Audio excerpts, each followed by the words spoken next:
Well, everyone, the iPhone 13 mini has been out for quite a bit of time now, so let's go and see how this iPhone holds up in the later part of 2023.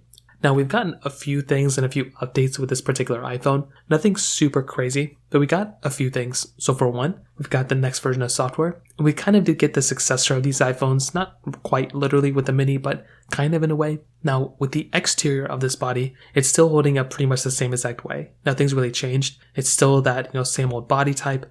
The 5.7-inch display on the front looks very good. I think it looks very, very nice. It's a good size panel. And for how small this phone is, I think it's a very, very good looking phone for sure. You have the notch up top, you have the flat sides, you have a lightning port at the bottom, and then you have the back side, which is just basically that standard glass back, which still looks very, very good. So that kind of stuff is very important. And once again, for one, I'm a big fan of basically this whole entire way that this phone kind of holds up from the exterior perspective. Now, in terms of the software, with iOS 17, like I said before, I think this was a good, version of software. I think this was a good change. And with my iPhone 13 mini, it's held up quite well. It's been a pretty solid version of software, which is really, really cool. And I think that's something that's really awesome. Now, there's been a lot of changes within iOS 17 for the iPhone 13 mini, which is really good because the 13 mini, although it's, one of the newer phones, it's a very small phone.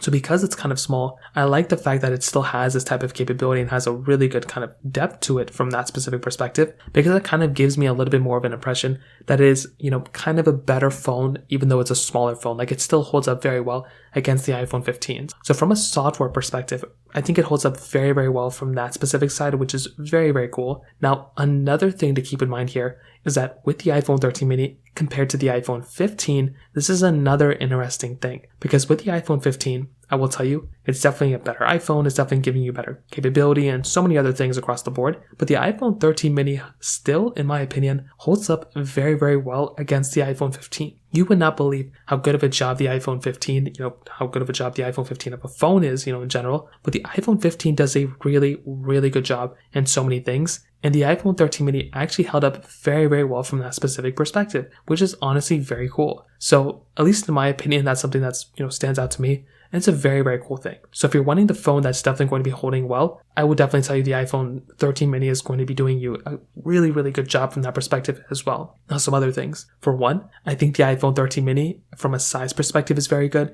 I think from a hardware perspective, it's very good. And there's not a lot to hate on it. I think the only thing I can even kind of think about with the iPhone 13 mini is that maybe the size of it may be a little bit too small for some people. If you're wanting a bigger phone, if you're wanting a phone with more features or something, then you're going to have to go through and get something that has a little bit more capability. And that's probably going to be something like, the iPhone 14 if you want. That's probably going to be giving you a little bit of a better experience for the most part. But I think with the iPhone 13 mini, from everything I've ever kind of messed with it, it's been a very, very good device. And that in and of itself is such an important thing. So in my opinion, the iPhone 13 mini is a very, very good phone. I would 100% recommend picking it up. And I do think it's completely worth buying. It's not a perfect phone, but I do think it's a very, very good phone from a lot of different things across the board. And I definitely do think it's worth buying from that perspective. So that pretty much covers it up there. If you have any other thoughts or questions, let me know in the comment section below. Hit the like button, that would mean so much, but definitely hit that subscribe button. More importantly than everything else, I love every single one of you guys. Hopefully I'll catch you guys in the next video. Peace out till then.